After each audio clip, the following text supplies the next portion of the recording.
Evet sevgili orkide severler, Can Suyu kanalıma hoş geldiniz. Bugün sizlere çok önemli ve çok ehemmiyetli bir konudan bahsedeceğim.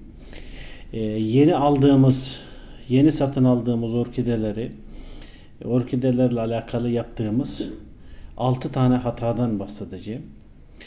Eğer bu bahsettiğim hataları yapmadığınız takdirde orkideleriniz sağlıklı bir şekilde büyümesine devam edecektir. Gördüğünüz şekilde çiçeklerini açacaktır ve köklerini çok sağlıklı bir şekilde büyütecektir. Yapraklarını çok sağlıklı bir şekilde yenileyecektir. Bu gördüğünüz orkidemi 1,5 ay, 2 ay önce aldım. Aldığımda sadece bir iki tane çiçeği vardı. Ama bu dediğim hataları yapmadığımdan dolayı bütün çiçekleri açtı ve kökleri gelişmeye devam ediyor. Yaprakları gelişmeye devam ediyor. Görüyorsunuz çiçeklerinin, tomurcuklarının hepsi çiçek açtı ve yaklaşık 15-20 günden itibaren bu gördüğünüz çiçeklerle devam ediyor. Şimdi hemen yaptığımız 6 tane hatanın ne olduğunu söylemek istiyorum başlıklar halinde. Ondan sonra da açıklayacağım hepsini. Hemen saksı değişimi yapıyoruz. Biliyorsunuz orkidelerin köklerinde her orkidenin kökünde üretilirken bir tane süngerimsi bir madde olur. Süngerimsi bir madde. Bu orkidelerin köklerinin nemli kalmasını sağlar ve nemli kalmadığından dolayı da çabuk büyümesini, çabuk gelişmesini sağlar. Biz tabi bunu bildiğimiz için hemen saksı değişimi, hemen toprak değişimi ve o kökteki süngeri çıkartmak için uğraşırız. Bu ilk etapta yapabileceğimiz en büyük hatalardan bir tanesidir. İkincisi saksıya hemen delikler açmak. Üçüncüsü direkt güneşe koymak. Dördüncüsü aşırı sulamak. Beşincisi sürekli yer değiştirmek. Altıncısı hemen kür yapıp kür vermek. Ben hemen birinci maddeden saksı değişimiyle alakalı, toprak değişimiyle alakalı size nasıl yapılması gerektiğini veyahut da neden yapılması gerektiğini, yapılmaması gerektiğini anlatacağım. Bir iki ay tecrübelerime dayanarak söylüyorum. Bir iki ay hiçbir zaman bu toprağına veya saksısına dokunulmamalıdır. Saksısına ve toprağına dokunduğunuz zaman veyahut da değiştirildiği zaman kökler rahatsızlanabilir, kökler hastalanabilir. Çiçekler hemen dökülür. Açan tomurcuklar varsa da açan tomurcuklar hemen solar. Sonuçta orkideler eve geldiği zaman evimizin ortamına, evimizin nemine, evimizin ışığına, evimizin ısısına alışması gerekiyor. Siz daha bu alışmayı sağlamadan, yani orkide tam daha alışmadan eğer saksısını değiştirmeye başlarsanız, saksısıyla değiştirmeye başlarsanız ve toprağını değiştirmeye, o süngeri çıkartmaya başlarsanız daha orkide alışmadan hemen yeni bir sıkıntı oluşturmuş olursunuz orkidelerinizde. Orkideniz hem alışmaya çalışacaktır ortama, hem saksıya alışmaya, hem toprağa alışmaya çalışacağından dolayı çok ciddi manada yorulacaktır ve yaprakları artı kökleri artı çiçekleri de solacaktır. En az bir 2 veya da 3 ay beklemek lazım. Orkide alışması lazım. Çiçeklerinin iyice açması lazım. Böyle güzelleşmesi lazım. İkinci yaptığımız hata ise tabii internetten okuduğumuza göre işte izlediğimiz kanallarda da bahsediyor. Orkide saksısına delikler açmak. Hatta bazen bu delikleri büyük büyük de açıyoruz. Daha iyi olacağını düşünerek büyük büyük açıyoruz. Bu da kesinlikle ilk etapta zararlı. Tabii küçük delikler açılabilir ama büyük delikler açıldığı zaman orkide saksısının içerisindeki o nem dengesi, içerisindeki o denge bozulduğundan dolayı yine orkidemizin hastalanmasına sebep olacak.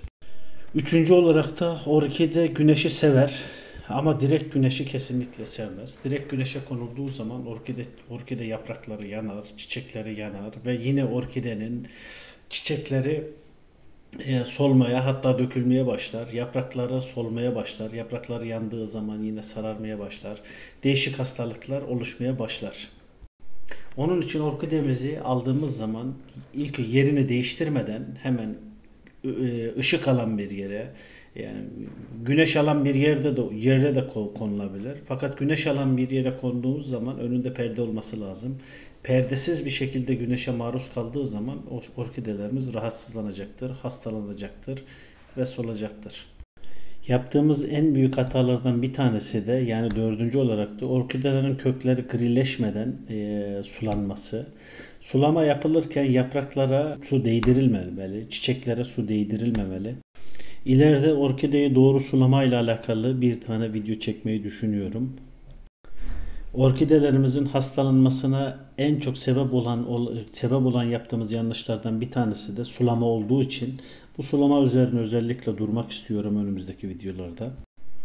Sulamayı çok yaptığımız zaman veyahut da az yaptığımız zaman orkidelerimiz yine rahatsızlanacaktır, yine hastalanacaktır. Şimdi bu gördüğünüz çiçeklerin olabilmesi adına, böyle bu şekilde güzel olabilmesi adına gerçekten sulamaya çok dikkat etmek lazım. Sulamayı zamanında yapmak lazım ve kararında yapmak lazım. Orkidelerin besin aldığı yerler kökleri olduğu için, hatta bence en hassas yerlerde kökler. Kökler güzel olduğu zaman orkidelerimizin yaprakları da ve çiçekleri de güzel olacaktır. Kökler sıkıntı olduğu zaman da aynı şekilde hastalanacaktır. Onun için köklerin iyi olması adına bizim sulamayı çok güzel ve kararında ve zamanında yapmamız gerekiyor.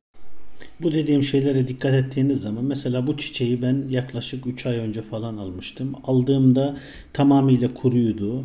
Hiç çiçeği yoktu. Bir tane mesela gösterdiğim şu yaprağı da aynı şekilde hastalıklıydı. Oradan kestim, attım. Ya bir iki tane, bakın görüyorsunuz, bir iki tane yaprak kendiliğinden çıktı. Ama güzel suladığınız zaman ve bakımına dikkat ettiğimiz zaman şu çiçekler mesela yoktu, bu çiçekler. Sonradan bu çiçekler de sonradan çıktı. Orkidelerin yaprak bakımı ile alakalı da bir video yapmayı düşünüyorum bu arada. Yaptığımız en büyük hatalardan bir tanesi de kürlerle alakalı yaptığımız hatalar. Evet, kürler orkidelerle ilgili orkidelere çok faydalıdır kürler. Köklerine çok faydalıdır, yapraklarına faydalıdır, çiçeklerine faydalıdır. Orkideler bütün besinleri kendi topraklarından alamazlar. Doğal kürler yapılması gerekir.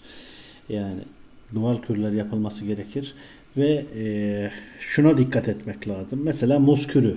Muz kürü gerçekten orkideler için çok faydalıdır. Kökleri için çok faydalıdır muz kürü. Köklerinin gelişmesini sağlar, çiçeklerinin güzel açılmasını sağlar. Çünkü içinde magnezyum vardır. Ama muz kürünü mesela muzu, benim yaptığım en büyük hatalardan bir tanesi. Bir tane çiçeğimi öyle öldürmüştüm. Muzu blenderla geçirmiştim. İçine su atmıştım. Suyu süzüp muzu döktüğümde de 15-20 gün sonra da benim orkidemin tamamıyla köklerinin küflenmesini, bozulmasını sağlamıştı yani. O orkidemi kaybetmiştim maalesef. Ve kürleri sürekli yapmak, haftada bir kez, bazen haftada 2-3 kez yapmak da en büyük yaptığımız hatalardan bir tanesidir. Kürlerle alakalı da ileride paylaşacağım videolar var. Burada sadece yaptığımız 6 tane hatadan bahsetmek istedim. Kürler tabi önemli, düzgün yapmak önemli, güzel yapmak önemli ve faydalı yapmak çok önemli. Kürlerle alakalı yapılan en büyük hatalardan bir tanesi de bir, yanlış kür verme, 2 sık kür verme, 3 kürleri yanlış uygulama.